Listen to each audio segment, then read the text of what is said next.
You ready for this? Gonna be fun. You will not stand in my way. Frostmourne, hunger. This pleases me. I do not fear you, mortal. Your soul shall be mine. Don't make me laugh. Needs a brew? Oh, I do. Feel a shredding, baby. Let the battle begin.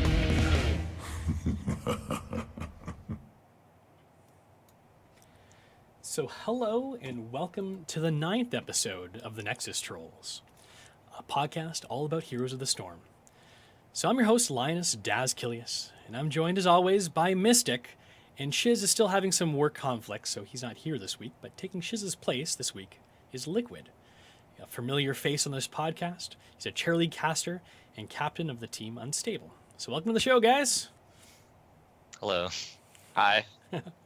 So just quickly off the top, just you can follow Liquid on Twitch at Liquid GG, and Liquid is spelt with the IUD at the end, which I feel like I always have to say. You almost have to get the other one to redirect to the spelling that you do use, just so like, I don't have to say that every time you come on the show. I'll work on that. So Shiz is missing the show again. It's probably because he lost the debate a couple weeks ago, and he's trying to avoid eating peppers on stream. So what I decided to do is, if this continues, if Shiz keeps trying to dodge out, I'll bite the bullet for him next week if he doesn't show up next week, and I'll eat the peppers for him on stream as part of the debate losing punishment from a couple weeks ago. Kind of interesting too. We actually last week we put out to the listeners to see, are there any ideas you guys have for new debate topics or like punishments and such? And we had a good one come out from P Flameslinger on Twitter that I thought was neat. We can't do it I'll tell you why in a second. But he suggested doing the loser has to do their placement matches as murky, and I thought that was a pretty awesome idea. But the only problem with that is the poor other 4 people on your team, right? And, Right. Like I wouldn't want to troll them that badly. Great idea though, guys. Keep them coming. We'll probably have another HOTS debate in the new year. So if you have any topics or any punishment ideas, feel free to hit us up on Twitter or the podcast at thenexustrolls.com as well. So just another little housekeeping news bit too.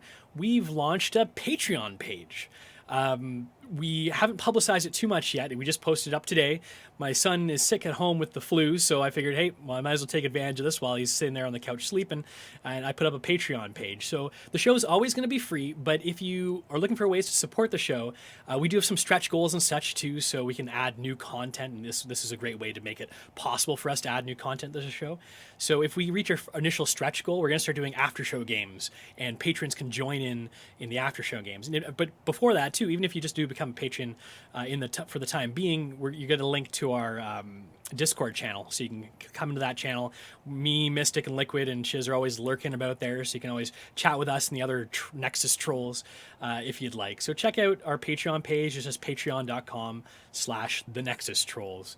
Again, the show's always going to be free, so don't feel obligated to, but if you're looking for a way to support the show, that's the best way to do it. So what have you guys been up to this week? Been playing a lot of Heroes? Oh yeah, definitely. Yes. Always looking for new things. There's always something new because, Blizzard just puts out all those patches. Yeah. I nonstop played Muradin yesterday. Muradin, eh? Oh, is it because of the new skin? Did you? It is, yes. How is that new skin? Because that's like the first thing we're going to talk to you about, so it's like the perfect segue. How's the new Muradin skin? That's Marauder Muradin, for anyone who doesn't know. It's just new in the shop. It's just a new legendary skin, so it's one of those really fancy ones. I love that skin. Yes. He flies with flame jets. What's not to love about it? Yeah, and I heard his abilities are colored based on what color variation you take of him, too, so... They are. Stormbolt, I was using the dark skin because I like the darker color when you're talking about a Marauder.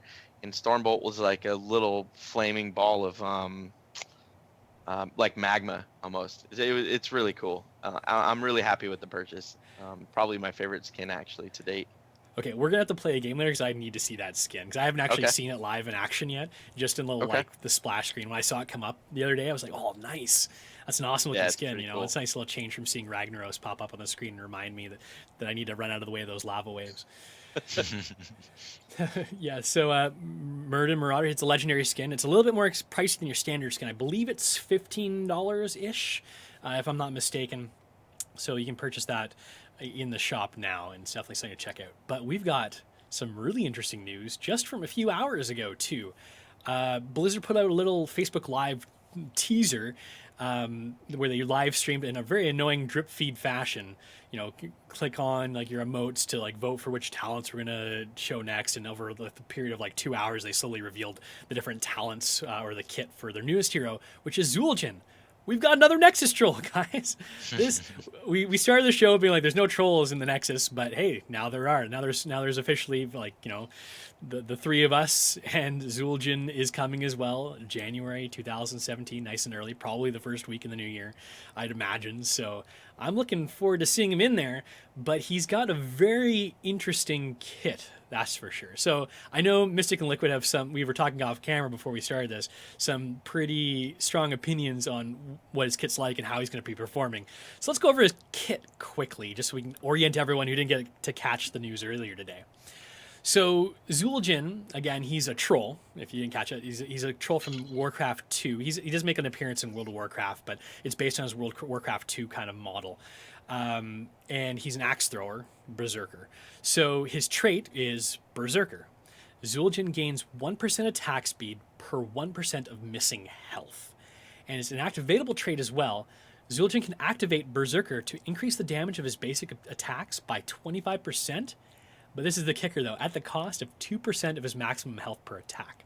So he's got kind of like a self giant killer on himself. So this is a bit of a fine dance he's going to be playing with health and attack speed. So his Q is Grievous Throw. We don't know the cooldown yet, but it seems like it's probably going to have charges based on the abilities, the talent tree. But his Grievous Throw, Zul'jin throws an axe forward, dealing damage to the first two enemies hit, marking them for 8 seconds. Marked enemies take 50% bonus damage from Zul'jin's next 3 basic attacks against them. So like I said, it sounds like there might be a few charges to this, just we don't have that confirmed, but just based on what we're inferring from his talent tree. On W, he's got Twin Cleave. He throws 2 axes in a very large circular arc. I'm trying to think of an ability to kind of compare this to for people who haven't seen the animation. I almost think it's kind of like Joanna's spinning hammer a little bit, like it does a big arc around, and then it'll hit someone maybe like... I don't know, like a few kind of characters away from where it originates. So it kind of sweeps around, almost like a sacred sweep maybe from Ariel, but 2 axes that kind of come around and hit at a point. So it deals damage, slowing affected... throw 2 axes in a large circular arc, dealing damage and slowing affected enemies by 15% per axe for 2 seconds. So a bit of a slow. This seems like a very tough skill shot to hit. But regardless, though, it is a little bit of CC he gets in his kit. His self-sustained regeneration talent is on his E.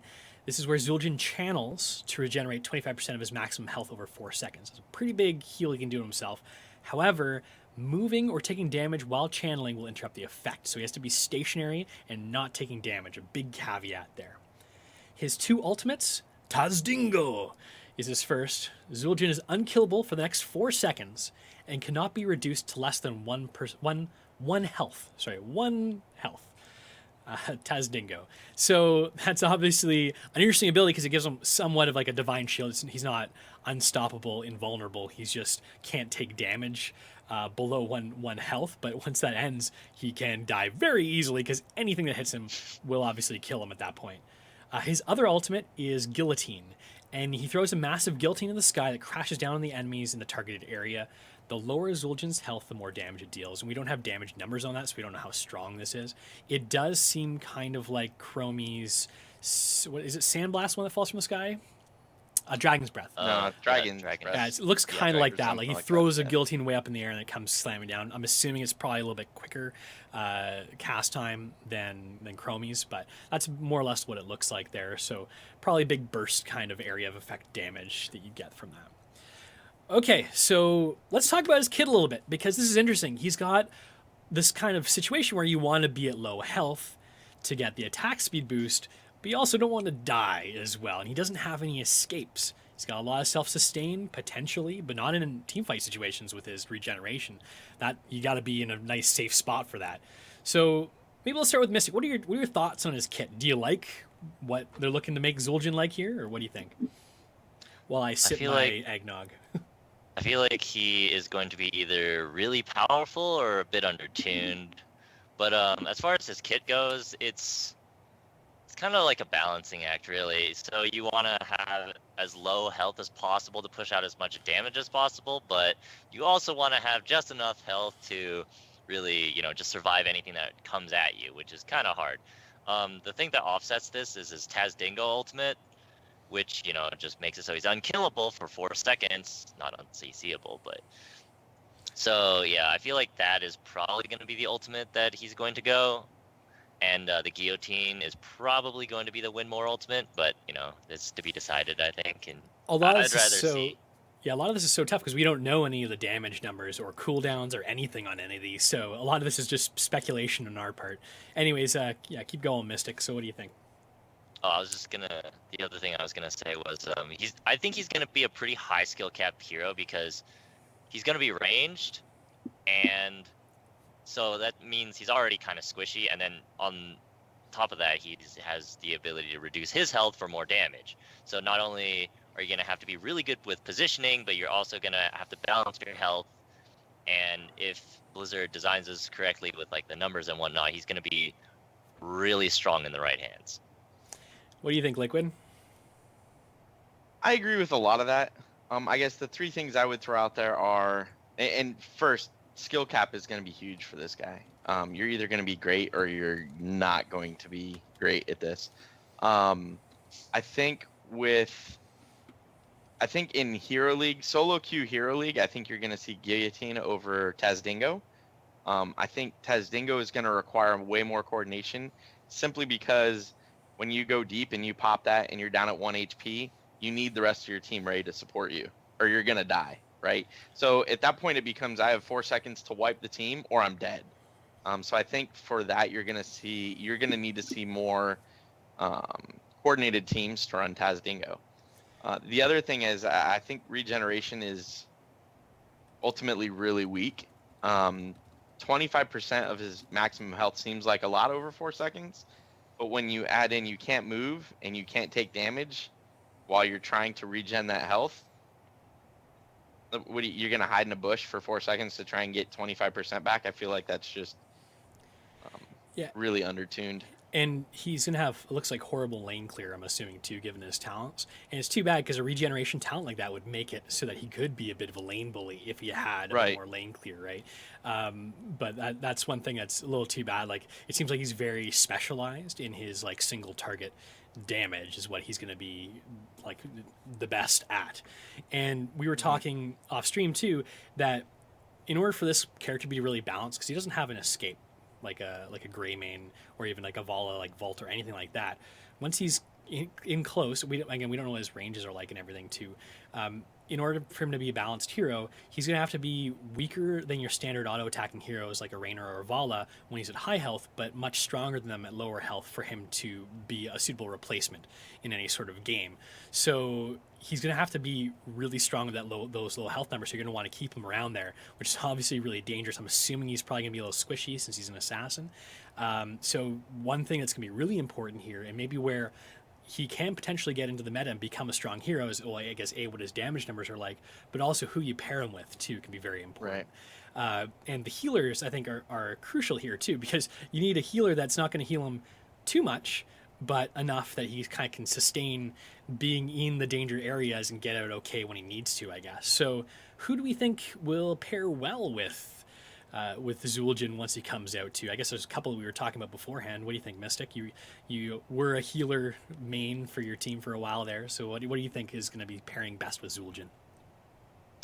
I think a combo that would be really strong would be probably Rhaegar with Bloodlust, or what was it, Tassadar with his leeching plasma on his shield. A combo, this is kind of funny, I just thought of this, but like a horde combo here, if you have the Thrall Earthquake plus the Rhaegar Bloodlust plus Zul'jin throwing axes, that's a pretty strong combo right there. They're stuck in the Earthquake, Zul'jin's beating you down, and Rhaegar is healing everybody, so, that I feel like would be pretty insane to fight against. Yeah, so basically, that's almost scary. It sounds like you're saying the healers that have a little bit more where he can heal himself as he's doing damage with like the Bloodlust or Tastar's Leeching Plasma, I guess can kind of counterbalance his trait where he's, doing 2% damage every attack to himself once he's activated it. So if you can counter that, I'm assuming his damage potential is going to be like off the charts, especially if you spec him properly. So that's just it. Maybe he'll be a very strong hero in those organized comps with the appropriate healers. And again, too, like you don't want to heal him too much. You got to make sure you can maintain that fine balance. I know a lot of people on Reddit were saying, oh, like the medic might be a bad healer for him because a medic will keep topping up and he'll be like, no, I want to be lower. But maybe a good medic can keep him to the right spot, right? Where the medic is counterbalancing, of course, the cost of mana and healing the rest of the team, the damage output he's doing. So I don't know. It's an interesting one of these balancing act things like Gul'dan, who I never really got a good handle on, where you're balancing two resources. For Gul'dan, it's I guess mana and health. Here, it's damage and health. But still, this is a hero that, like Mystic said, I think is gonna be a very high skill cap, and probably hard to pull off in most cases too. We did have a bit of a leak of his talent tree too. I'm not sure if it's a leak or what. It's making the rounds though. It was on Gosu Gamer, so I'm pretty sure we can reliably talk about it. We're not going to go over his whole talent tree, just kind of some of the highlights. He's got some pretty interesting talents in there. Again, I've got the link in the show notes, so you can check those out if you want to take a look at the source material that we got for it. But generally, a lot of his talents are boosting his attack speed, his damage, increasing his regen ability. But here's some of the standout talents. Again, that's not all the talents, just the ones worth mentioning. So on his level 1, one of the things that could potentially make him a really strong hero is if he has a large range. I'm assuming his range is probably pretty Vala-ish, but level 1, he's got a questing talent. Every 5 basic attacks used against heroes increases your basic attack damage by 1.5, and upon reaching 24 stacks, you permanently gain 20% range. So if you can get that Raynor-esque range, you could stay in a lot safer of an area, and that's going to be pretty crucial for Zul'jin here, I think, because of his lack of escape, and he's got to be out of the fight to use his regen. So maybe he can even use a regen, just sneak off to the corner for set regen, come back into the fight. Do you guys think this is a good talent or an interesting talent for him? I think this might almost have to be a go-to. I mean, I don't know. Obviously, we'll have to see once we start playing him and see how everything works out, but it seems like a pretty strong questing talent to complete for him, and it's probably a pretty crucial thing for him to have as part of his kind of like, range increase there. What do you guys think about that? I think you're right about that. It will be his mostly go-to talent. Headhunter, while being like unique, I feel like I would only take it if I was up against like some stealthier heroes or some assassins that are like really out to get me. So you want to see where they are at times. Like if you use it and you're like, oh, I see Nova's bottom or something. After you've completed it, you're like, okay, now I know I'm safe up here. Or that Zeratul like not here, he's like across the map. Then that'd be really useful. Okay, let's back up a little bit because Mystic's talking about one of the level 4 talents you can actually take for him called Headhunter. So just because no one else, maybe not everyone else has read. Mystic's just reading through the show notes and you probably saw it there. But anyways, we'll go over that quickly now. Level 4, he's got a neat ability too, which is fairly unique. It's called Headhunter. It's also a questing talent, but it's a unique questing talent because you have to kill every hero on the other team like once. Like you have to have 5 unique enemy hero kills. Now I'm not sure if they're last hits or not. Maybe it's just assists, hopefully. But once you do kill them all, you get an activatable ability where when you click on the activatable ability, you reveal all enemy heroes for 4 seconds, which could be silly strong too, because that's revealing all heroes, I'm assuming anywhere globally on the map. I mean, maybe we'll have to see what the trait comes out, the ability comes out to be. But you think they're sneaking by us? You don't have to throw an owl up there. You just press a button, you can reveal everybody, right? I think that'd be a very strong gankable talent for sure. Or if you just need to get that like map information, which is so important in the game, right? Knowing where everyone is at any point can like ruin a gank, can help you get a boss steal, anything like that too. I feel like that one's almost a trap though. If you In certain games, it won't be. In certain games, you have teams that will each kill each other at least once. But in the higher end games, there's almost always one hero that survived the entire game. Like the Murden or something. Right. So your talent is almost wasted at that point, right? I picked a great level 4. It's almost like a win more talent. I picked a level 4 because I knew we'd get a pick on each one of these characters. So now we always have the ability to know where they all are. But if your team is good enough that you're getting a pick on every single hero, do you need that? That might be in like higher level play though, but don't forget like quick match, Right. solo queue, hero league. No, quick Like match. I people think will be average picking this deaths all is over the probably place. like 5 or 6, right? So, at least in the leagues that I'm in, like like say gold or plat or something too, right? So I think it could potentially be really strong. Again, we don't know the cooldown. We don't know if there's any caveats to it as well. Right. It might be a certain area or something, but I'm assuming it just means like you just click it as global, which would be very strong. But like you said, like any questing talent, a lot of them are wasted, right? If you don't get to it, like Kael'thas is Right. convection. I'm piss poor at Kael'thas. I never try and play him since his rework. His convection talent, I feel like for me it's a trap because usually I end up dying with like 2 stacks left, right? But good Kael'thas will get that almost every time. But for someone like me, if I don't get that, it's a waste of talent. I could have picked anything else and gotten more value out of it, right? So I guess that's the question there is if you can complete it, is it a really, really strong talent? Maybe. I think it is. That's my personal opinion. But you guys obviously think differently. I guess it depends what it's up against too. Let's see what it is up against here. I absolutely agree. If you can get it and you can complete the quest, it's a really strong talent. Yeah, I just worry that it's what you're actually accomplishing with it. Yeah, actually, it's up against some pretty strong talents too. There's let the killing begin. Enemies killed by you increases your attack speed by 6% for 10 seconds, stacking up to 5 times. Attacks refresh duration. So that's next to 30% attack speed if you're constantly attacking stuff, because it says attacks refresh the duration too. So you could have It's an almost extra 30%. like Vala. Yeah, it does sound very Vala-esque. Hatred stacks almost, right? Yeah, so if you're in lane killing minions, that would stack pretty quickly, right? So I mean that could potentially be a pretty strong talent as well. And then also it's up against Troll's Blood, which increases regeneration healing by 75%. So again, who knows? I guess it could depend on the map too. If there's a lot of minions to kill, or Right. if you think you're gonna need extra healing. But Cursed Hollow. Cursed Hollow would be a good place to run that map yeah, because of for the sure. 2 bosses. Or Yeah. Warhead. And also just just being able to see those ganks as you're approaching the objective too. It can be a very useful thing, spoiling the bush party. But either way, one of the reasons I just pointed this talent out is because it's more of a unique talent. Like we've never had that kill 5 unique heroes bit before. The interesting thing would be is, okay, it says 5 unique heroes. It doesn't say every unique hero on the enemy team. What if you had like the Vikings? Do they count as 3 unique heroes? Oh, that is a good point. That's an interesting That's question. a great point. Who knows? The wording make me think that is how it works. That maybe you kill Misha and Rexar. I mean, that's 2 others That's there too. 2 right there, yeah. Who knows? Oh, That's hey, a good point. just kind of made me think about it too. Abathur cloning Zul'jin might be very powerful because if you think about Zul'jin, or just Abathur clones in general, you're generally like YOLOing with those Abathur clones in a lot of cases, right?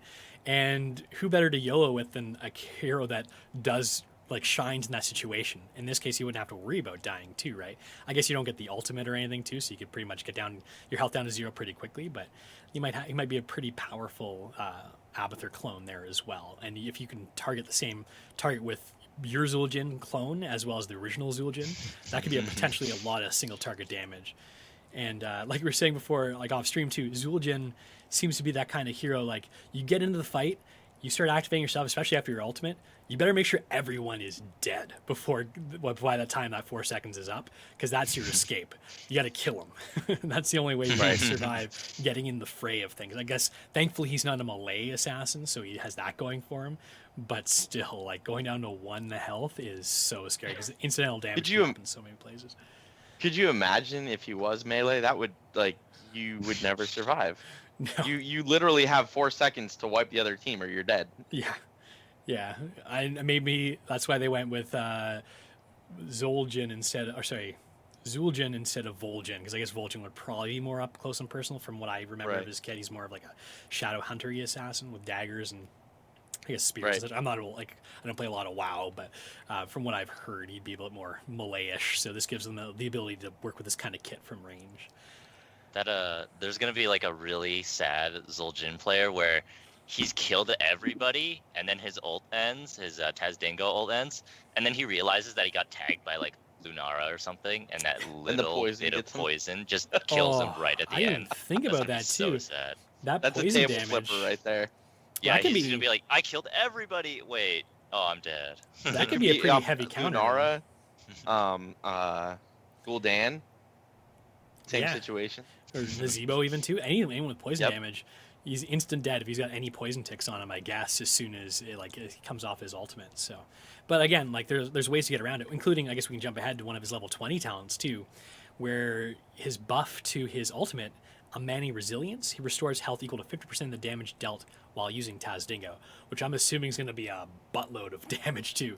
So he could pretty much, Hopefully. yeah, he might even be able to, who knows what his damage output and his health is like, but he might even be able to go up to full or like half health after his ultimate procs too. So that could be a very strong ultimate there, right? And that would counter any sort of poison damage issue he could have. Of course, if everyone just runs away and leaves him sitting there at 1 health, that could be a different story. But he's got to do the damage, but I could see him easily being able to get a lot of it out, given all of his traits and talents and such. So, I go ahead. sorry, go ahead. No, go ahead, Ludwig. I was going to move on. So I was just gonna say I want to go over forest medicine real quick, Mhm. just because I feel like if you combine forest medicine with So why don't you tell everyone what forest medicine is then? Okay, I can do that. So level 13 forest medicine gives you regeneration no longer has to be channeled. Damage still breaks the heal. And I feel like if you combine that with Troll's Blood, the regeneration healing by 75%, that's 4 seconds and you're getting 75% of your health back. I think it just Granted, you increases. wanna I be think low? it just increases it by 75%, not increases the regeneration to 75%. So I think it's more like 75% Okay, of so 25. what's So, that? it's probably more like 30 something. Yeah. 30-ish. Even at 30, so let's call it 33, right? Because they would have probably tried to hit that break point, and I think that's actually where it ends up putting you. Actually, it might be So closer even to at 40. 33%, or yeah, 40. Okay. Yeah. Wherever it ends up, that's still a good heal, and you no longer have to hold still. So you're retreating. Pop your E, 75% additional plus. I mean That's pretty strong. that's some synergy. No, I guess one problem is what about those poison ticks too? I could see poison countering a lot of everything on him. 'Cause Right. even if he wants to run out of the bush, like run away from the fight to channel for a bit, those poison ticks end up Staying on him, yeah. Does poison interrupt like a tribute channel? I feel like I should know that. Like, well, how do we feel not know like- that offhand? Because I don't think it does. I don't think it does. I think you can have Like every poison one of on us you. plays the game competitively, pseudo competitively, and we're all like, Yeah, I don't think it does though. Just from what I can think of, maybe if like Lunar procs her W while you're poisoned on the objective, maybe. But I don't think just regular poison would. But I thought would the do it. tick Yeah, I don't of think it damage does. should interrupt you, but I think you're right. Well, something we'll have to check out. Maybe someone in the chat can let us know. But that could potentially be an issue. I guess we'll have to figure that out for sure. Do a little bit of testing once the hero comes out.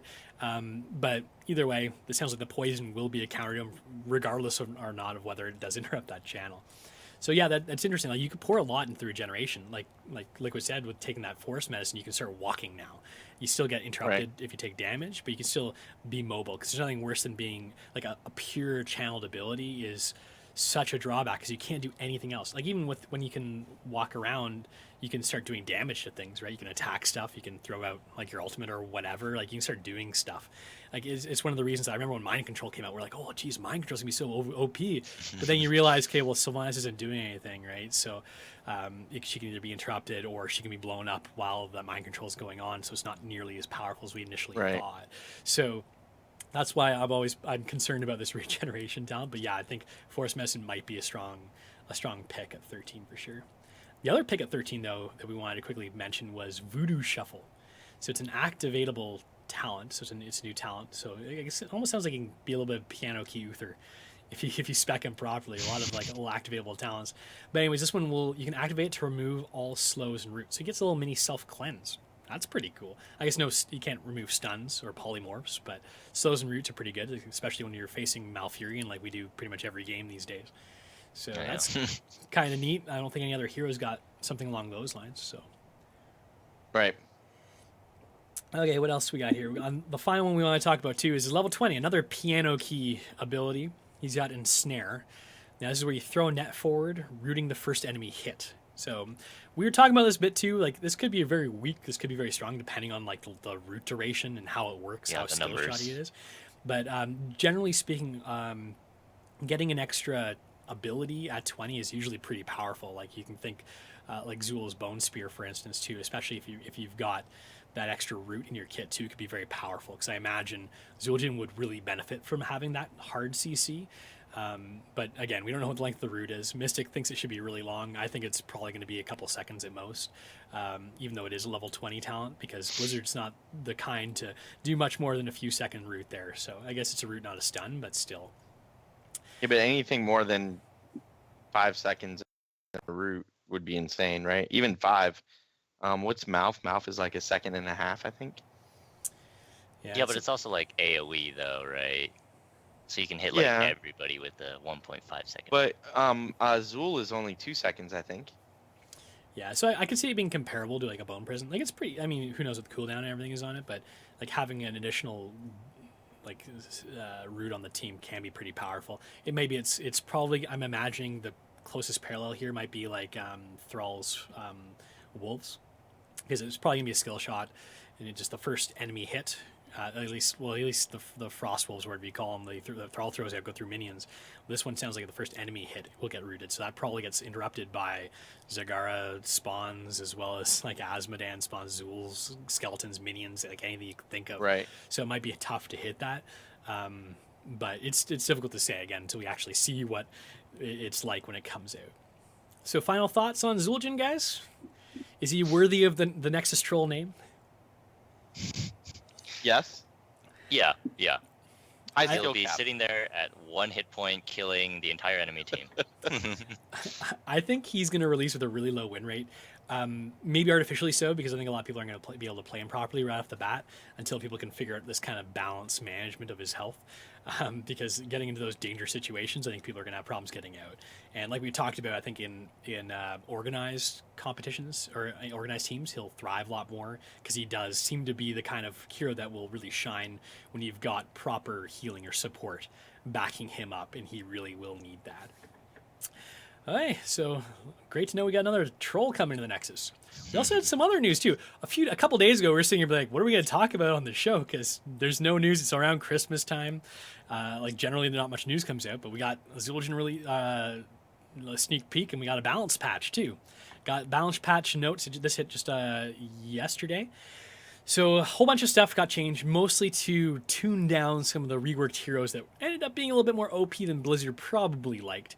But first, I'm going to talk about, because they changed the Grave Golem attack damage. They buffed it from 110 to 140, and his stomp damage increased from 60 to 150. So incredibly large change to his stomp damage. I'm actually surprised they changed that. They must have realized there were some sort of scaling issues or something with the Grave Golem, or just damage issues in general. But I mean, for my Haunted Mine games, it didn't seem like he needed to do more damage. Did you guys find that he was a little underpowered? In those games, did you ever have any that were equal in power, or was it always one way or the other? Like 80-20 type thing? Oh, there's a lot of 50-50s. But I feel like the 50-50s are really weak, and they needed to be tuned up. The 80-20s felt better, but 50-50s felt really weak. So, I believe there were some complaints that the Grave Golem had like adequate health for how much skulls you collected. Like that was totally fine, but that's all they were. They were just a giant minion that did no damage. So right. Yeah, and I can see why they would want to keep the damage down too, because there's 2 lanes that you're pushing through. You can do a lot of structure damage, which is obviously very permanent, and getting those lanes pushed very quickly by the Grave Golems could make the games too short. So maybe that's what they decide to undertune it a little bit. I didn't notice it being weak, but maybe that's their argument there. They way undertuned. There's a couple Reddit threads where like 45+ minute games. Oh Jesus! Okay, I didn't bump into any of that stuff, but that would make sense why they do that. Then I can see why they change the scaling stuff. Speaking of, you know what? I'm gonna jump ahead a bit because this isn't the news segment, but maybe we'll just pull it up since we're talking about Haunted Mines, anyways. I've seen some really short games on Haunted Mines because of this common strategy that seems to be out there too, with using Sylvanas and Mercenary Queen at level 1. One interesting thing that was done in the rework is they changed some of, well, I guess they didn't change, they just added in some merc camps, but they're not just like your standard merc camps, they're sapper camps. right, onto both lanes. So one of the things about sapper camps is they can do a lot of like burst damage, permanent damage to a keep, forts, walls, etc. And one reason it's not a problem on Towers of Doom, the only other map that you get this on, is because you lose that fort, you can get it back, the walls come back. Here is this permanent damage in a lane that you're doing. You have Sylvanas with Mercenary Queen, which buffs the damage of those sappers by 50%. And you can disable the towers. So you disable everything. You escort those minions in. You can pretty much take out the front 2 towers and wall with the 3 sappers, or you can take out like a large portion of like the fort's health with just a sapper camp. So what people are doing is they're taking Sylvanas. They're pushing like 4 people in the Sylvanas lane, maybe having like a Thrall off lane. They're grabbing the mercenary camp as soon as it spawns. They're doing that damage to the fort. They don't even go into the mines. They just keep pushing out the golem lane, or even the off golem lane. Doesn't matter. And what happens is, okay, you get a weak golem, you get a 0 skull golem maybe, the other team's got a 100 skull golem, but if you're disabling the towers and everything with the golem there, it's not taking any damage. So it's essentially like a full strength golem because it's not taking any damage. You can push almost all the way to core very easily, taking sapper camps whenever they pop up, doing that permanent damage, really pushing out a lane fast. The one video I saw where they decided to do this strategy, they won the game in like 6 minutes. They ignored the first objective completely. They had the fort done before you could even go into the mines. By the time the other guys got out of the mines, their keeps were already down and everything too. So I guess what I'm kind of getting at is Sylvanas is really strong here if she's not countered properly. And So, sorry, go ahead. I thought you were done. No, you go. I'm just rambling. So We played a team league, Haunted Mines, last night, and we used this strategy, and I can confirm that it does indeed roll the game. Now we played a team that looked to counter it a little bit more, but they had to constantly try and take the camps before we had a chance to. And we pushed pretty hard. We ended up winning that game. It wasn't that fast. It was probably 16, 18 minutes. Maybe Mystic remembers how long it was, but yeah, that strategy is. I don't think that strategy is intended by Blizzard. yeah, no, It does work. Well, I mean, people will probably get wise to it too. One of the ironic things too is if you get 100-0 golem, generally, if you don't have a Sylvanas situation like this, the accepted strategy is you push with a strong golem, right? Right. So if you're pushing with a strong golem, the other team's pushing with a weak golem. Lo and behold, that weak golem's not taking any damage, so it's essentially a full strength golem for all sakes and purposes damage wise. So you can keep pushing with that. The other team's probably expecting you to come defend. You're not defending. You're just pushing for core, right? So there are ways to counter this, and maybe those will start popping up as people become cognizant of this. And like you said, one of the ways is to try and counter the sapper camps. The other way is maybe like just don't go into the mines. If they're not going into the mines, you don't have to either. Maybe the best thing to do is go like force and engage. Maybe try and kill the Sylvanas, get that man advantage, go down to the mines, get your skulls down or whatnot. But you really do have to counter that Sylvanas and make sure those sapper camps don't get taken by them. I could see Blizzard, if this does become a problem, changing those sapper camps to a different kind of mercenary. But who knows if this is going to be an issue or not, or if it's just like more of like a niche thing. Yeah, phase. The reality is what'll really end up happening is people will just start first banning Sylvanas on that map, right? Yeah. And we talked about this last night amongst our team. There are other heroes that will enable you to do that anyway. But Sylvanas gets it from the very beginning, and it's just much easier because you're, in addition to being able to buff the sappers, you can shut all the towers down, like you said, so you can take a weak golem and turn it into a strong golem. Or one of the things we did is we took out the wall and the 2 towers before the sappers even got there, because Sylvanas just shut them down, so that the sappers just going straight on the fort or straight on the keep and ending up doing more damage there. So yeah. It's an interesting strat. I mean, it's not a super fun one. So from the defending side, like the team that's getting this happening to them. So and Blizzard's usually pretty quick to try and change things to make sure that these unfun situations won't occur. So I wouldn't be surprised if they make changes if this does become prevalent and is hard to counter. And this is the kind of thing too. I feel like if you're in the lower league, like if you're bronze or silvers, this is what you should be going for, because people are probably a little less cognizant to it. You can probably pull it off a little bit better if you get your team on board. So I think that's it. Just Sylvanas one side, strong laner the other, all 4 The other 4 just stick with Sylvanas kind of thing, and you just push that lane out really hard, get the sapper camps. Next thing you know, 6 minutes in, you'll win. So Well, the catch with even in the lower leagues, like you said, if you can get Sylvanas on this map, you don't need the team to do it with you, right? You can let the other 4 do what they're going to do in Hero League. Sylvanas can take the sapper camp solo, and she can escort the 3 of them in, right? Unless she's countered hard, in which case you're hoping the rest of the team is there for the team fight. You don't even need the cooperation; just push it yourself. that's the scary thing too, that can happen. So Right. anyhow, I mean, it won't be 6 minutes, but yeah, interesting strat regardless. Okay, well let's maybe move along because we've got a few hero reworks we want to talk about, starting with the hero that's most recently been introduced into the Nexus, Ragnaros. He came in with a pretty high win rate in the mid 60s, if I'm not mistaken. A lot of it I thought would kind of cool off because people would realize how to play against him. One of the biggest problems, and the number of meme type things or videos you've seen pop up on Reddit and YouTube, just get out of that lava. Like it's one of the easiest things to know is coming. And I understand, okay, the first week maybe you don't realize what the cues are, but you should attune to it pretty quickly, right?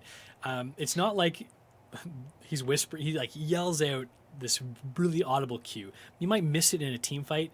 And when I was playing Ragnaros, that's the whole thing I always try to do. If you're in the middle of a team fight, try and throw it off so maybe everyone just doesn't really realize it's there. And by the time it gets there, or maybe even by the time it gets to where you are, people have kind of forgotten about it. But still, people should know it's there. You'll probably have your teammates pinging danger. If you're wondering why they're pinging danger all over the lane, it's probably because there's a lava wave coming. Just get out of the lava wave. It doesn't even take up the whole lane, depending on where you are. You can kind of skirt off to the side in a bush or something too.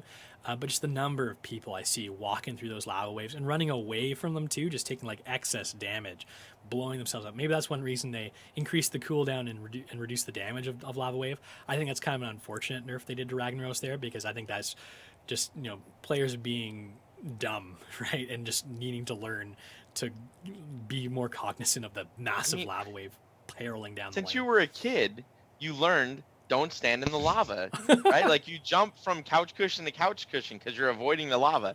So I don't understand how gamers don't get like, oh, there's a big scary lava wave coming at me. Let me stand in it. Like I don't understand that. I think it's great having huge damage to punish those standing in it, but again, that's just me. And obviously that was inflating his win rate. I think eventually people would become wary of it a little bit more so and move out of it. But even in like the higher leagues, you're still seeing people standing in the lava waves and such too, which was kind of surprising to me. I saw a lot of streams it happening over and over again, and you can get almost like a team wipe if you throw a lava wave out properly too. But he did have some other nerfs as well, pretty much across the board. His Q, Empower Sulfurous, his damage was reduced from 222 to 211. Living Meteor was reduced from 75 to 72 damage. His Molten Core trait, his cooldown was increased to 120 seconds. And I won't go over the numbers, but his 3 Molten Core abilities too were decreased by somewhere between 5 and 10% each. So he just got an across-the-board damage reduction.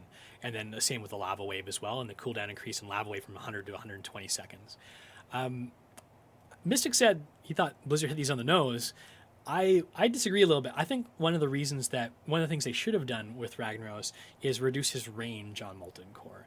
I still think that's far too large. It can interrupt a lot of objectives, or even if you're on like an objective where you're like taking like minions, like say like an Infernal Shrines, you can just throw stuff in the fray, as you're like waiting to stall out while your team's respawning or just waiting to engage. Half the time they don't even realize they're getting hit by all these abilities, and you're just doing mad damage, and you can surprise the enemy team. Like someone might be low health, you can almost secure kills too that way. You can interrupt tributes, you can interrupt nukes on Warhead Junction. Like the range is just way too far. I feel like it should be taken in by about 30%, and I think that would have been an acceptable nerf to Ragnaros that probably would have had a significant impact on his win rate. But that's just my opinion. What do you guys think? Do you think Blizzard got it right here, or do you think they should have done it differently? I think they actually did. I think they want Ragnaros to feel special. So by doing the 30% range reduction, while as a non-Ragnaros player I would appreciate that, I think that takes away some of his perceived like, this is what he's for and this is what he does and we think he does it well. I do agree that all the damage numbers are correct, like what they lowered them to. I think that's probably appropriate. But I want to throw an alternative reason at you guys, because I think Lava Wave got nuked too hard. But if you look at some of their decisions lately around heroics or ultimate abilities, they make a decision, and Thrall is another good example. They nerfed Sunder and they made Earthquake really strong. Now no one takes Sunder, everyone takes Earthquake. I think this is almost their attempt to get people off Lava Wave and onto the other one, and I don't even know what it's called, because nobody ever takes it, right? Everybody takes Lava Wave. But I feel like this is almost the first step towards, we don't want everybody taking Lava Wave, we want them taking something else. I feel like, yeah, that's true.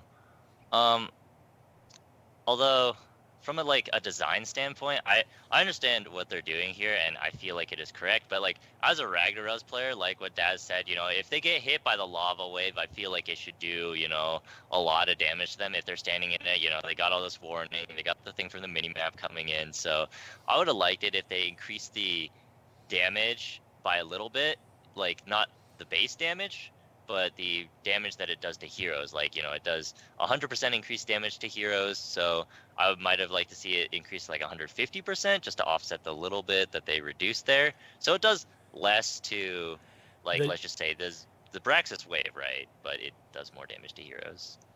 Gotcha. Yeah. I was about to say, but you just brought up a point there too. I wasn't considering is the Braxis wave, but I was going to say it instant wipes minions. So the only other thing is damaging his heroes, but I forgot about mercenaries and such too. So it does make sense. Does the I honestly I don't remember, so I want to throw this out there, and I should know this, but I'm going to ask. Does the team that has it being used against them see it on the minimap as well? Yep. Yes. Okay. Yeah. Then there's zero reason for you not to realize that the big wall of fire is coming towards you, ever. Yeah. So I agree with Mystic. Maybe they should have lifted the hero damage rate, because really I've seen Mystic use it to clear a huge wave before, right? There's a huge wave coming of minions, and there's mercenaries behind it, and he's like, guys, I got top lane, don't worry about it. And you just see the wave come, and that's the end of it, right? Swipes, yeah. So I agree with that change, but not. I think heroes should still be punished for standing in fire. I like that we're all not the carrot kind of teachers. We're the stick kind of teachers. It's the way you learn to get out of that lava wave is to make it harder, not make it easier or less punishing to get hit by it. Good job, boys. They were all on the same wavelength with that one. They also changed, I forgot to mention, they changed his level 1 questing talent on his W. They're making it a little bit harder to stack. That's his meteor questing talent. He's got to hit 75 heroic targets now instead of 50 to complete his quest. Still, we talked about last week. I still think his Q build's stronger.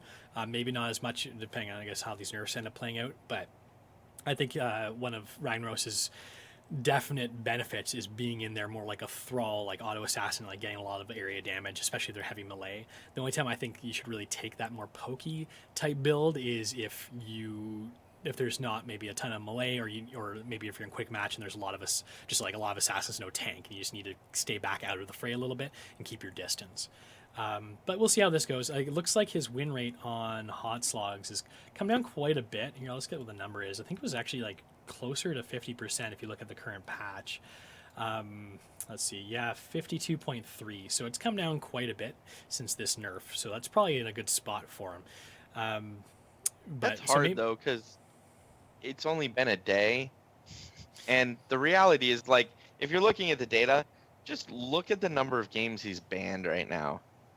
It's so hard to judge that, right? If you, I'm pulling it up, it's still pulling up, but if you look at the ban numbers, he's the only one with that number of bans. 14,500 games, yeah. Compared to the next highest looks around 5,000 or so. Of course, like you said, this is only in a couple of days. He's been played over 1,000 times, so statistically speaking, I think this is not a bad gauge of if he's super overpowered still or not. I think if he was still overpowered, you'd see his win rate a little bit higher than say 52%. So I think it's fairly statistically relevant. However, it just might be people adjusting to his new kit, trying to realize how much they can go in and how ham they can go, right? I think it's a little of that. I think it's also, so I'm just gonna throw numbers for a minute and then we can move on, just because this is one of those things that it's always interesting with hot slogs to me. Malfurion has the largest number of games played at 8,800 games. and he's only banned 5,000 times. But if you look in, he's also he's the third highest ban. Okay, so and that's only off by one game with Samuro. So if you look at just how the numbers are coming in right now, where Ragnaros has only been played 1,200 games and has 14,000 bans. Okay, sure. Statistically, you can see that there's like a 52% win rate right now. He has a 99% popularity of being involved, and that's really coming from the we don't want to deal with Ragnaros on the other team. We're just banning him. So it's hard, right? I agree. I think he's probably closer to 58 if we can get past the ban hump that we're in right now, but we'll see. Yeah, and one thing with the bans that we're talking about here, I feel like bans always kind of lag behind Yes. like the data a little bit. So I think if this starts to shake out as being a more understood number, maybe after a week or so, okay, maybe Ragnaros isn't so powerful anymore or whatever from like hot slogs perspective, and people do look at hot slogs to like figure out these metas, right? They'll stop banning him and maybe banning your Diablo's first ban or something like who is say like more of a higher win rate hero Right. like at that time. But it does take a while, and generally the easiest way to placate your team is just to do like whatever the meta ban is. Like if I was banning right now, even if like I maybe identified Ragnaros as not being one of the stronger heroes on whatever map we're on, I'd just be like, okay, I'll just ban Ragnaros because everyone else will be happy and no one will start like Right. flaming me for banning somebody else. Exactly. Right? You can't, because if you don't, it's almost like it feeds itself. The ban rate is so high on Ragnaros that you can't not ban Ragnaros. If you skip that ban, you have 4 other people yelling at you that you just cost them the game. Yeah. And nothing worse than losing it in the draft screen because of your first ban too. Right. Yeah, the one, ironically, the one ban that's a bit of a troll ban that never seems to flame everybody is if you ban like Cho'Gall, one of the two. Everyone seems to be okay with that for some reason. Like, oh, haha, you banned Cho'Gall. This guy's a joker. Let's continue with the game. Anytime I see that happen, I'm like, why isn't anyone turning on this guy? Like, I'm not the kind of person to do that, but I'm just always surprised that it seems to be taken a lot better than say like just a random ban that might be like an off meta pick or something. Anyhow, let's not get stuck on Ragnaros bans. Let's continue on. So that's Ragnaros. The other strong hero that came out of the reworks, or one of the strong heroes, was Diablo. He came back with a vengeance, and I know Liquid's probably got a lot to say on Diablo. So how about I go over his changes quickly, and then maybe Liquid can start off the discussion here. So Diablo's base maximum health was reduced from 2,647 to 2,567. Little mental note there too, because he does get health scaling with his souls. This does change that kind of regeneration number, not regeneration, sorry, that max health bonus that he gets from those souls as well. So his health regen was also reduced from 5.52 to 5.35. His level 1 bulk word, which is a talent that I know I was taking all the time on his Q, which increased the shadow charge resistance from 2 to 5 seconds, now only changes it from 2 to 4 seconds. And that is just his innate Q ability where he gets 25% innate resistance after doing his charge.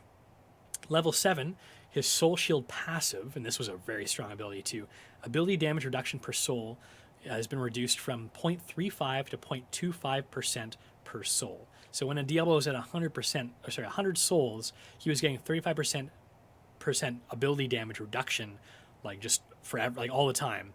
Now they've reduced that to capping out at 25%. And this seems to be one of the places the Diablo is really strong. Like if once he charged in at you, if he had full souls, like you just couldn't damage him at all. It seemed like just anything you threw at him wouldn't do anything. So I guess this is what them trying to like mitigate that issue a little bit. And then level 20, his Hellgate ability, which is like his blink, but then he leaves a little rune where he teleports to that explodes afterwards. Its cooldown was increased from 70 to 90 seconds. Okay, Liquid, take it away. What do you think about Diablo? What do you think it was like before? What do you think it's going to be like now? I did play a game with him today. Or, I mean, post these changes, so I guess last night, really. And I played a game with him today. I also played before the changes. I agree with most of the changes, actually, surprisingly. Diablo is hands down my favorite tank. And I was so excited that they were reworking him a bit to bring him back into meta. And I think he's still in meta. But I think the bulwark change wasn't needed. That extra 1 second, while it doesn't seem like a lot, is enough. It runs into the Zul'jin problem. You have to get the kills in 4 seconds or your shields are gone. the extra second was the difference many times between getting a kill or two and them being alive enough that they may actually finish off the Diablo. The only difference between Diablo and Zul'jin is that at the end of that, he likely has a whole bunch of health left. He has health still, right? Yeah. So that one actually is the only one I don't agree with. The level 7 totally had to change. Between the level 7 and one of the other talents that you don't have listed on here, but the one that gives you health based on the number of souls you had, you were like Cho'Gall worthy tank. Like you could tank as well as Cho'Gall. Cho'Gall is 2 heroes, so there's never any single tank that should tank as well as 2 heroes does, right? Like it should never be possible, but it was. So my only problem is the level 1 talent change. I think that should have stayed the same way it was. Yeah. 1 second, it still doesn't take him out of the meta. I still completely think he is a pick-worthy and ban-worthy tank.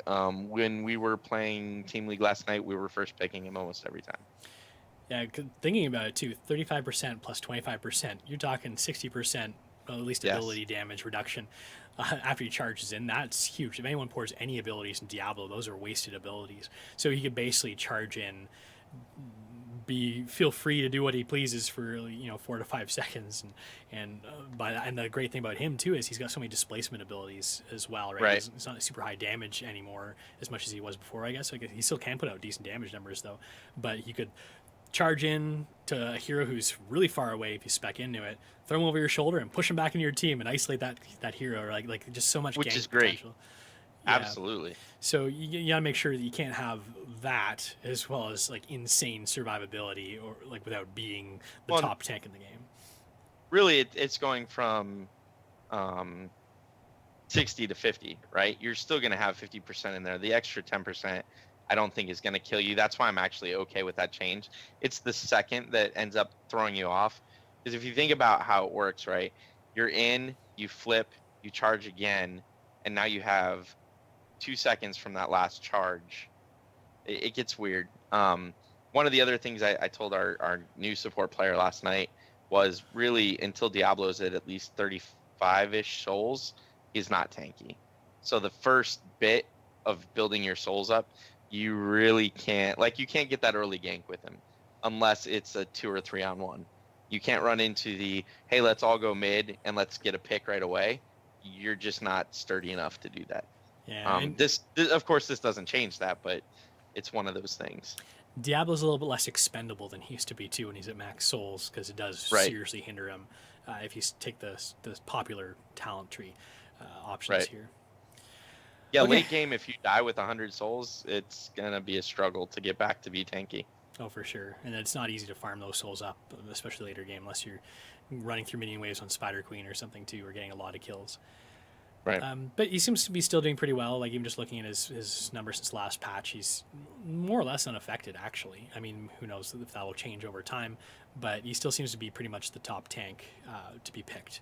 So Diablo is not going anywhere anytime soon, and I can't imagine Blizzard's going to be doing any balance patches probably until Zul'jin comes out. Now that Christmas has arrived, I imagine that unless they might do something small to fix any major issues, but I don't see where his win rate is now, around 55% or whatever, being a major issue. You're going to have stronger heroes no matter what you do. So yeah. Okay, some other changes. These are just more minor ones. We had Zeratul. His wormhole blink has now a slight delay between reactivation. This is to avoid accidental casting. Apparently, they had this in before, but it was accidentally removed here, so they just put it back in so people aren't accidentally tapping the button twice and doing their double blink thing when they didn't want to. Artanis, they said, okay, and I played a bit of Artanis. I loved Artanis before the rework. I'm not liking him so much now, but one of the reasons is because his shields were nerfed quite a bit in the rework. So now they've increased those shields up a little bit from 360 to 375. Have you guys played any Artanis since the rework? Have you guys noticed the same issues I have? He's got crazy playmaking with his phase prism now, and a little bit more laning ability, but I feel like he can't just stand there 2v1 and survive for a long time like he used to be able to. He's a little bit easier to kill. Yeah, I played some Artanis, and then I've played against many Artanis, and yeah, he's run into the same problem that you just said and what we said on the show last week. he gained that utility in his like QE combo where you can just swap somebody into your team, but yeah, he just does not have the tankiness anymore. And even with the shield surge at 25%, like they're probably gonna burst you pretty hard at that 25% to prevent you from getting any more of those shields. So Yeah, for sure. Yeah, the Especially when, tankiness is gone. and especially now you got a hero like Varian too with Shattering Throw. That hard counters Artanis as well. Yeah, I don't know. I kind of hope they do a little bit more buffing the shield overload. Even just looking at his talent tree now too. Like before, you used to be able to get like huge shields on him too if you spec it right, and the ability to keep refreshing those shields really easily. And I feel like a lot of that's gone in the current talent tree too. They're kind of focusing a bit more on damage and less survivability as well. So I wouldn't be surprised if they shuffle around some talents or maybe increase his survivability a bit. I mean, who knows? But one thing that I liked about Artanis before, well, just in general, is that he can stand there and kind of bait heroes into keep focusing on him. And lo and behold, you can't get through those shields, and he just keeps going back and just stays alive. And then next thing you know, like the other team's dead. Like those are the greatest plays too, where you do like a 2v1 as Artanis or something. Especially when back in the day when like you get a huge cooldown reduction on your shields by blasting through heroes. Chen would pop Storm Earth and Fire. You'd be like, yes, great. And you just dash through all of them and come back, and you're like, now I've got like shields for days. You don't have to worry about it. But I feel like they've removed a little bit of that. Like, yes, you still can do some of that baseline in his kit and such now, but still, I don't feel like it's enough given the reduction on his shields. It's not. He's back on my shelf. If he's not tanky, I really don't end up playing him, and his tankiness is gone. Yeah, he doesn't have too much of a place, which is sad in general as a tank. I guess as a bruiser, maybe a bit, but it's tough to find a place for Artanis. You don't really see him in competitive play, probably for one of those reasons. And they tried to rework him to make him more bruiser-like, so he would have a place, and he just doesn't. Yeah. Sad. Yep. Okay, well, let's move along from poor Artanis to a hero that's doing much better, Dehaka. So they slightly changed one of Dehaka's level 1 talents, Enhanced Agility. It sounds like people were whining about it a little bit. Every 50 stacks of essence collected permanently increase the movement speed now by 1.5% instead of just 1% for every 50 stacks, giving you a max of 15% movement speed instead of 10%. I guess to try and offset that lack of amount when you're just running around the map and such. But other than that, Dehaka's been generally untouched. I've dusted off Dehaka because he was sitting in the broom closet unused for a long time in my account. But I've been liking him a lot, especially with a lot of his talent reworks, a lot more survivability. And if you can hit those tongues, you can make a big impact on just the playmaking too. What do you guys think about good old Dehaka, or Primal Zerg, and how he's been faring in the Nexus these days? I think that you basically got it. Like he's so much more survivable. Between like most of his challenge changes, I think the tunneling clause is a cool change, but yeah, between all of his changes and his level 20 talents where he gets more essence too, that just like was just cherry on top. Honestly, the biggest change was the 100% on his adaptation that makes him so tanky. Yep. Yeah, I love it. And go ahead. I was just gonna say I've swapped him in Artanis, so Artanis is now occupying the spot on the shelf where Dehaka used to be. I don't get to play him nearly enough because Shiz likes to take him for the global, but he's much improved. Yeah, and he's one of those sneaky damage characters too. Like you'll feel like you're about to kill him. The next thing you know, he digs underground, pops his essence or whatever. He's back to full, and you're like, oh great. Now I'm sitting here at 10% health, running away because he's chasing me with his like swarm, and he's got the tongue up or something like that. Next thing you know, you're dead too. So he's got that kind of surprise factor. I feel like Artanis is a lot like that as well. Well, at least more so was like that. So he was always a good like baiting people to attack you type hero, especially in the lower leagues. But yeah, Dehaka I think is in a very good place right now. Nice to see some other tanks, Diablo and Dehaka, getting up in the meta now.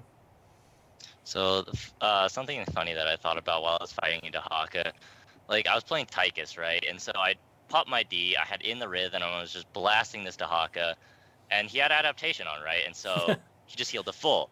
And I was like, wow, all the damage that I just blasted at this guy is all gone.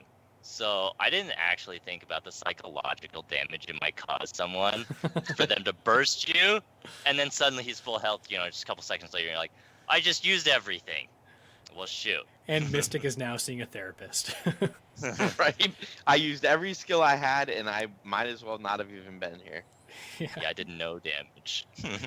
Dehaka employing therapists throughout the country now, helping their paychecks get a little bit bigger. Yeah, well, Dehaka's nice. I like playing him a lot too. I think just in general, like I said before, having more viable tanks, maybe not necessarily solo tanks, but I think Diablo now I think he can count as a solo tank. Do you guys think that's a fair assessment? Do we have? Yes. So who are viable solo tanks? Do we have just Diablo, Muradin, EDC, maybe Joanna a little bit there? Can we pop Dehaka in there? I've seen a lot of Dehaka solo tanking. No, he can absolutely do it. I think right now we're sitting at 5. Stitches is like right on the bubble, depending on how good you are with Stitches, and if you're in a coordinated team, I think Stitches can also fill the solo tank case. Stitches can also be a bruiser-esque tank too, though. So I'm not sure about Dehaka being a solo tank. I feel like he's like about the level of Stitches really, because he doesn't have like the peel really. He's like, his tongue is like a Stitches hook, right? But you know, it's much closer range, so that's why I feel like he's closer to Stitches. But his ult, his ult you wouldn't use to peel, but his ult does good for isolation, like literally if you go that way. Most people won't because he's tankier with adaptation now. So I guess I can kind of see that. It depends how you define tank, right? If you're defining tank as someone that can soak damage and try to control the shape of the battlefield, yes, I would.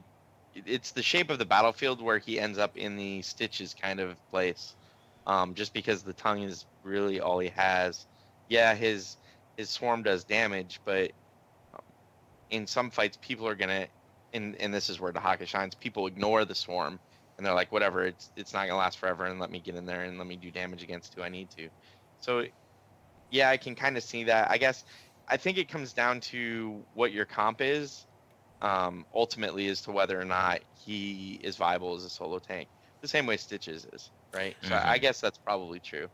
Yeah, I guess so. There's a lot of situations too where you don't necessarily need a solo tank too. You can just have two kind of off tanks. Like a Dehaka can maybe pair well with even like a Zarya. I've seen a lot of people do too, if they couldn't get one of the other meta tanks, just to kind of like, I mean, Zarya doesn't have a lot of peel either, but they do create that zone that's a little bit harder to get through, right, and a lot of extra protection and such.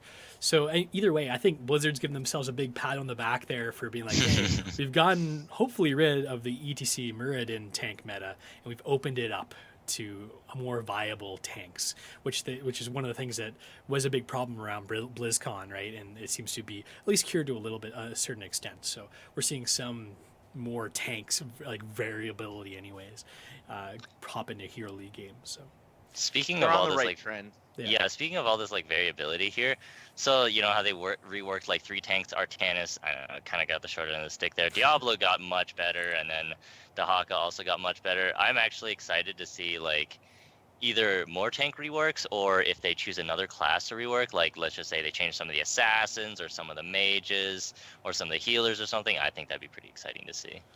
Yeah, and Go ahead. We know there's a lot of reworks in the pipeline too, because there was a Q&A a few weeks ago on Reddit. Like, we know there's a TAS rework coming. We know there's an UTH rework coming. We actually know there's a Thrall talent diversity rework coming as well. So there's a lot of stuff in the pipeline. They're not sitting still, that's for sure. Go ahead, Liquid. What were you about to say? I desperately want an Anuber act fix, but they've already said they like where he is, and he's nowhere.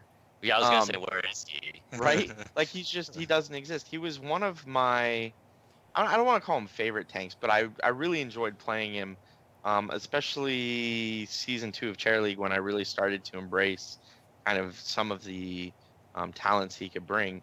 And you can't use him anymore, and it's a sad. I'd like to see them fix that, because he can be a strong tank if they just tweak him a little bit. They don't have to go as far as they did with Dehaka and Diablo, but there's a couple of small tweaks they could make that I think would bring him back into at least some of the meta, if not all of it. Like Unstoppable on his burrow. I mean, Unstoppable should be there when you consider what his burrow does. Yeah. But I would say, yeah, you don't have to put that back if you can tweak him in other ways, right? Even if you just give him the health pool back. Yeah, I wonder if they like him where he is because he's a specific niche pick for countering mages. specifically. And if you do get into like a very mage heavy meta, maybe he will make a bit of a resurgence. I don't know, as kind of like an off tank, but that does seem. But that only fairly works if niche. they're releasing mages, and mages become the meta, right? They're releasing auto attack heroes. This And I is mean, true. like, as far as like countering mages go, I think Diablo's got that down now Yeah. because like at 100 stacks, right? He has 25% permanent spell shield. Like, Right. oh, okay. Right, Yeah. what are you gonna do? He's got the engage. He's got a little bit more like displacement ability, to a lot more displacement ability than Ubrak. So I guess that's it. It's just it's like, well, why would you pick an Ubrak if someone else can do it better, right? So Yeah, I know, Right. right? that's the thing. We're getting so many heroes now that you gotta look at heroes like that and be like, well, like you're not gonna pick say like a Sonya or something if Varian does that better, or you're not gonna pick this hero. This other person does it better. So it's always gonna Sonya's be- a great example. yeah. I Yeah, miss poor Sonya. I miss Sonya too. I haven't seen her in a game in ages. Like not even quick match, nothing. She just dropped right off there.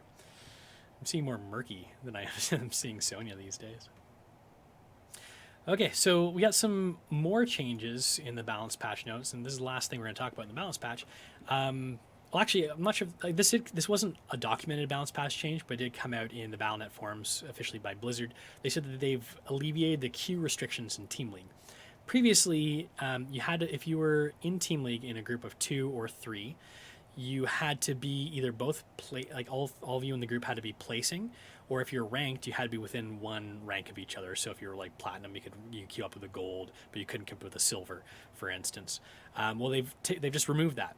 I don't really know what I think about that. I'm okay with maybe like removing the placement match requirement there, so you can play Team League in a group with someone if they're not placed and you are placed. I can see that because like especially if it's later season, you're like, okay, crap, like you can only queue up with either a team of 5 or other people who also haven't finished placements, which might be hard to find later in the season. But I don't know about like a Grand Master queuing up with a bronze level player. That just stuff like that So- seems like it could be broken. This was a screw up. This was they left code in from Duo Q Hero League when they merged things. It's a feature, not a Um, bug. I agree with the you don't want to have a Grandmaster playing with a bronze. But if you look at what they have traditionally said about Team League before this change, where they said okay, duos and trios are going to be Team League. When you queued 5-man in Team League, you played with whoever you wanted. There were no restrictions. Yeah. You got your 5, didn't matter who they were. You play the game, right? You could be 4 Grandmasters and a bronze, and you're going to play who you play.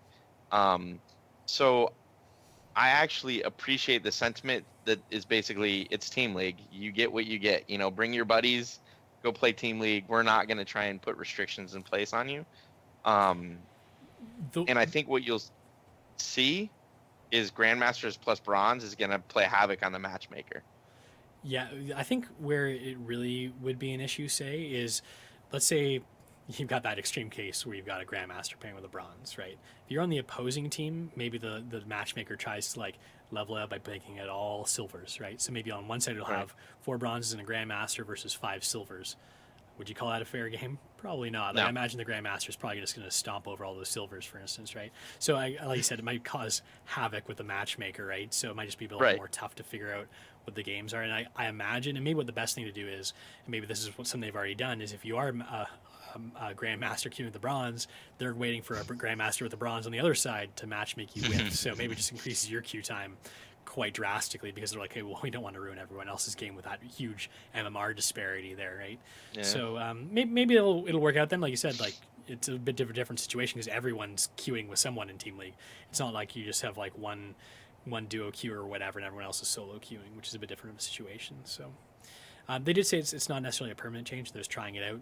Like you said, maybe it was an accident. And this is just something they kind of like, well, we're just trying it out for a bit until we can patch it. Right, to right. see how it goes. So The placements was a real problem. I'll let you move on after that. But like the day season 3 started, Reddit was awash with, and the day after, I started doing placements with my friends, and now I can't anymore. Why would I play Team League? Like those are the 4 people I play with, yeah. right? Yeah, so I like that. Like I said, I like the place removing that placement versus ranked restriction, so you can play with anyone if you're still placing, say. But again, like you said, it might just work on the wash, and you've kind of convinced me that it's a better change than I had originally thought it was with your arguments there. So good thing this wasn't one of the hottest debates, because I would have lost. I would have voted for I you. could have won. One other interesting thing too, and we talked about this when they first came out with the changes. Looks like if you go in as a 3-man stack, you're pretty much insta queuing, just because there's so many more people in Team League duo queuing than trio queuing. So if you want to get into a Team League game fast, trio queue, and you should be matchmaked almost instantaneously to make those matches of 5s happen. So kind of a cool 5s thing. are pretty quick too, Are they? actually. That's Yeah, cool. I'm just happy in general, because Team League has always been the place I've liked to hang out. So having those queue times reduced, and especially if you're with a bunch of people you don't know, if you just like found some people in like Team League channel or something, just a lot of like awkward chatting in Discord, being like, just waiting for this duo queue. Going, where are you guys from? All that kind of stuff. We'll watch like some of our viewers be like, I was team leading with you last week, and that's exactly what we were doing. Just embarrassing them here, but anyways, either way, it's nice that the queues are a lot shorter. So nice quality life change for everybody. Okay, you know what? I was gonna say let's move on to the strategy, but looking at our strategy segment, we've covered everything. We're gonna talk about Haunted Mines. We talked about that on the balance patch notes at the beginning. We're gonna talk about Ragnaros if he's still a viable pick. We talked about it before. We're gonna talk about the reworks too.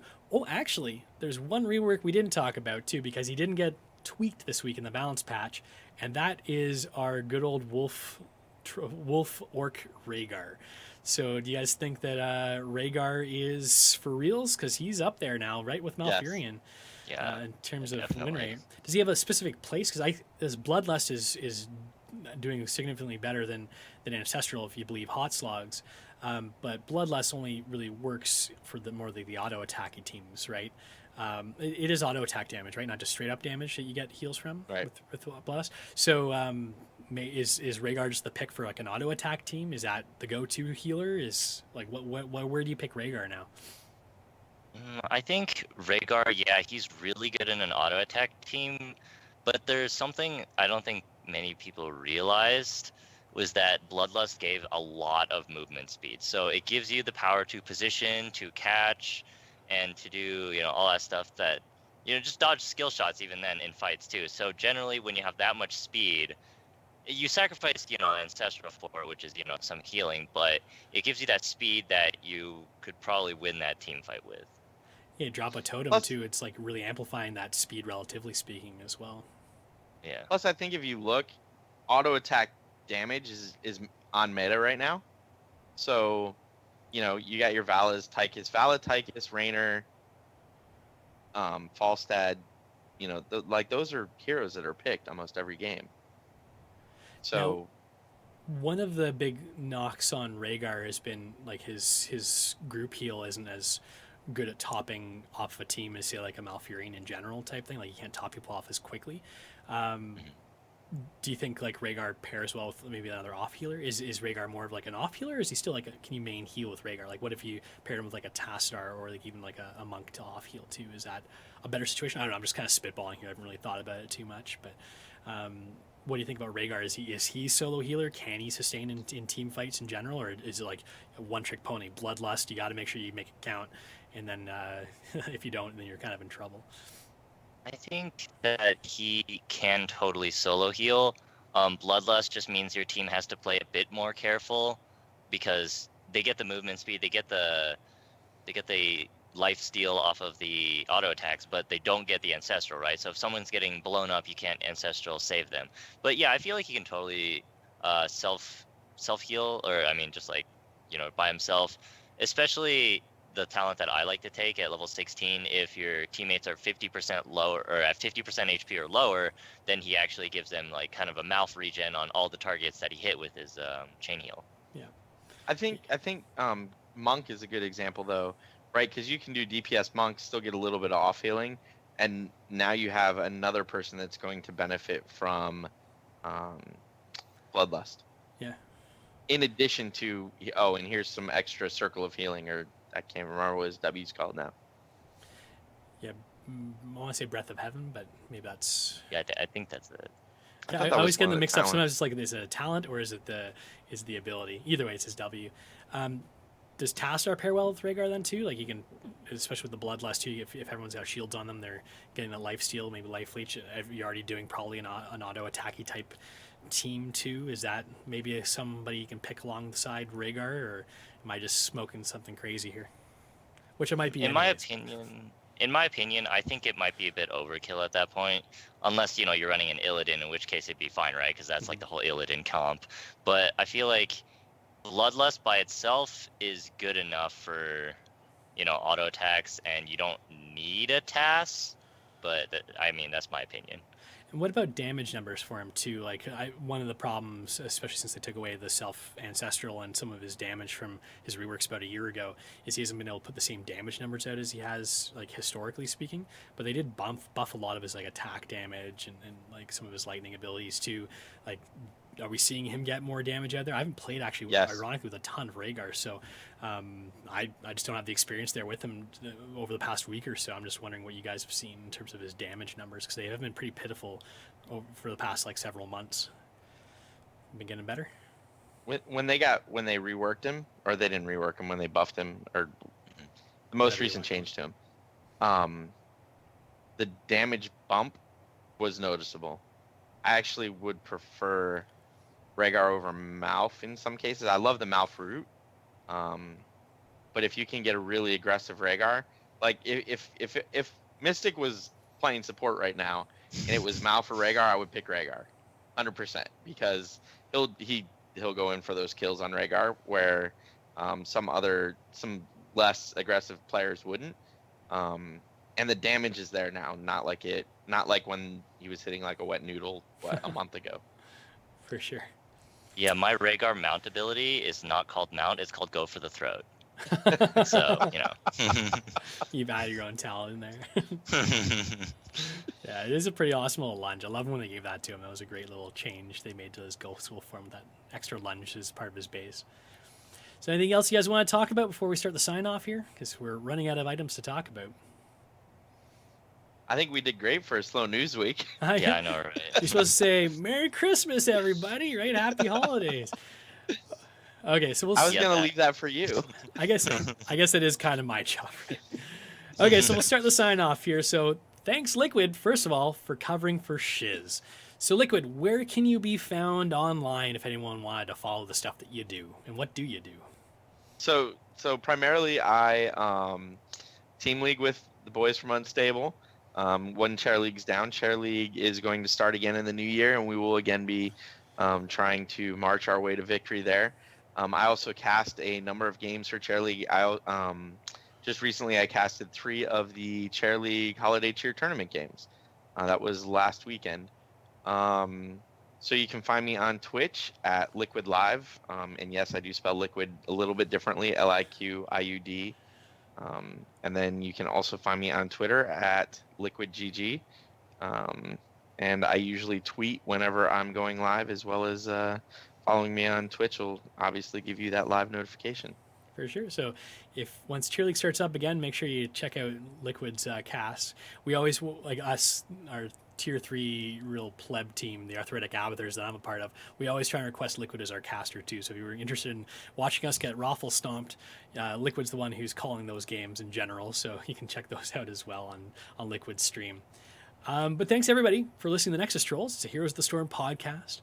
We stream this live on Twitch every week, Wednesdays at 7:30 p.m. Eastern Standard Time, 4:30 p.m. Pacific. That's on twitch.tv/the Nexus Trolls. And I was going to say thanks to all our Patreon supporters, but we just started our Patreon page today, actually. Like I mentioned off the top of the show, my son was sick on the couch all day, so I took advantage of that on my laptop. I set up a Patreon page.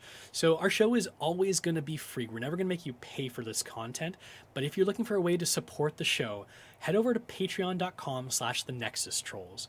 There you can make a pledge to the show and you can help us reach our stretch goals to produce extra content. The current stretch goal that we have right now is if we get to a specific threshold, we're going to start doing after show games with viewers. If you become a patron too, you can get access to our Discord channel. We're going to be lurking there all the time. You can chat with us, maybe catch some games with us off stream as well as on stream. But yeah, check us out, patreon.com/the Nexus Trolls. Any sort of support you have is much appreciated. So you can also subscribe to our show on iTunes, Google Play, Stitcher, wherever you happen to find your podcasts online, you should be able to find us. Make sure also you leave comments and you give us 5-star reviews. I check those periodically and we'll give you a shout on the show if you do either of those things. You can also visit our website at www.thenexustrolls.com to watch this and past shows, along with our past video streams, which can also be found on our YouTube channel. For information on the YouTube channel, check out nexustrolls.com. So everybody, we're still going to do a show next week, even though it's kind of like the Christmas break for a lot of people. But have a happy holidays, Merry Christmas for those of you that celebrate Christmas. For those of you that don't, enjoy the time off work if you have it, and we'll see you guys next week. And I did not have my outro queued. Let's just get that up here, because I love this music. 'Cause I'm TNT, I'm dynamite.